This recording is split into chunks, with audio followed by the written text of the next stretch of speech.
This is Garis, masculist, MGTOW flyers, that is 2-3 page essays on the themes of masculism and MGTOW, written by and read aloud by Prof. Dr. Hugo de Garis. This is flyer number 529, entitled "A Gender-Based Civil War is Brewing." Description: this flyer portrays a masculist rebellion that takes place a few years from now in a calculus class in an upmarket private prep school that escalates into a national gender-based civil war between biconscious masculists and monoconscious feminists, and a culture war between PC feminazi bullshit and science/math. Flyer itself. A gender-based civil war is brewing, by Prof. Dr. Hugo de Garis. Email profhugodegaris@yahoo.com. Website profhugodegaris.wordpress.com.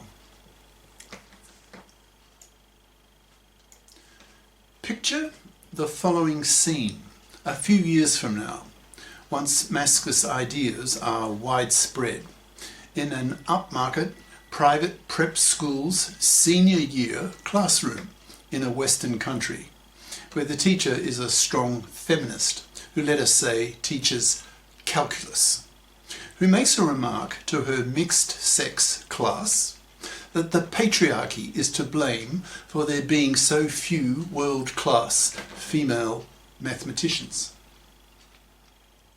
Let us assume that her class consists of about 50 students, half of whom are male, of which half of these males are already familiar with masculist ideas and do not accept what their feminist teacher has to say and answer back to her the following, quote, "Ms. X, about half of the male members of this class are masculists, so we don't like you dumping on men with your feminist propaganda, which to us is just anti-science, spreading misinformation.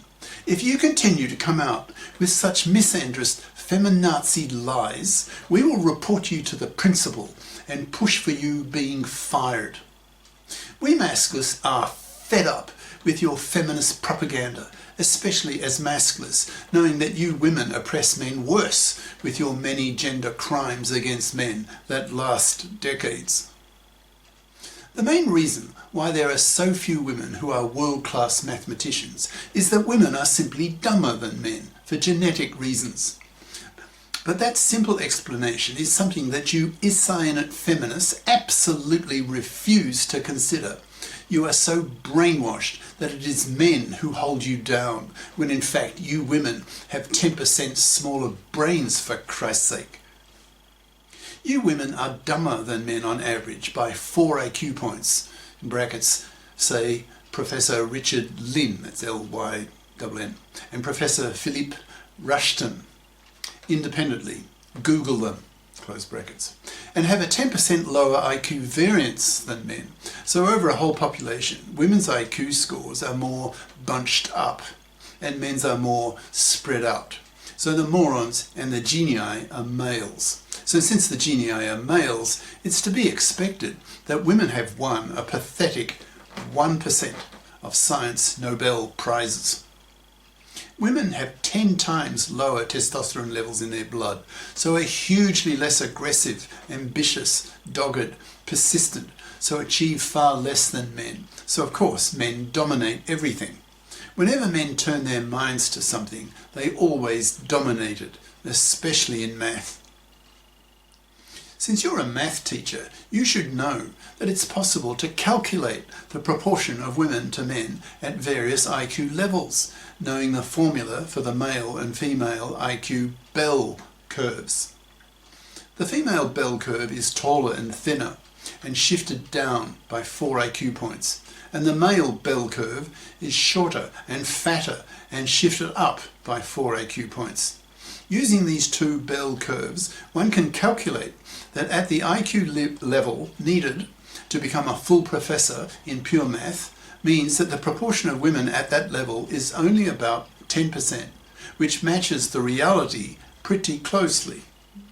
At the genius level, required to win an Abel Prize or a Fields Medal, in brackets, the math equivalent of a Science Nobel Prize, the calculation gives the prediction that only one woman per century will win one, and that too matches the reality pretty closely. So the masculist scientists and mathematicians are able to calculate with great accuracy the proportion of women to men at various IQ levels, and that mathematical theory predicts the reality closely, whereas your feminazi PC bullshit theory merely reflects your feminazi iscyanate innumerate ignorance, which masculist scientists and mathematicians sneer at." End quote.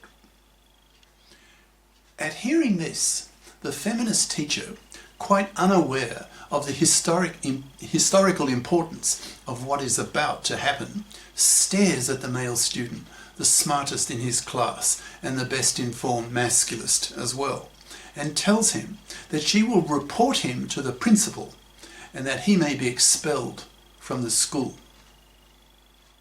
The student then tells her, quote, "Maybe, or maybe you will be the one expelled, that is, fired, for your misandry and your awful iscyanacy and innumeracy, which is ironic given that you are a calculus teacher.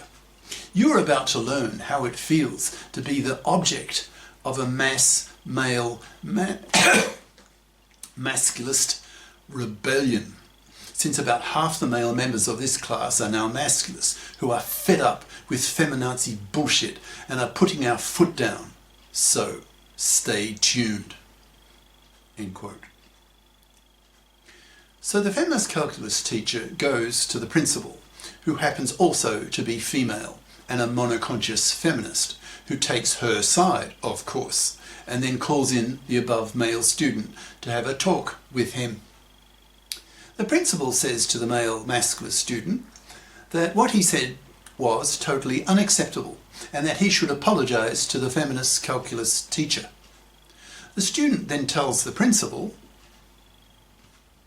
that, quote, "Half of the male class members are now masculists who are fed up with the feminazi views of their female feminist calculus teacher and are now at the point of open male rebellion.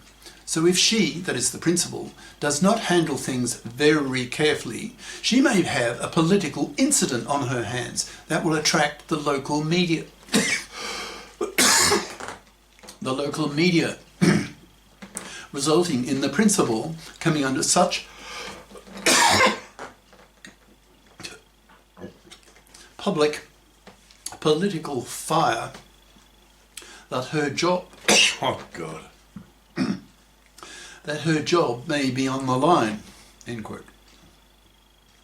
At this threat, the principal bristles and stares at the student, trying to absorb the enormity of what he has just said, and partly admiring his intelligence and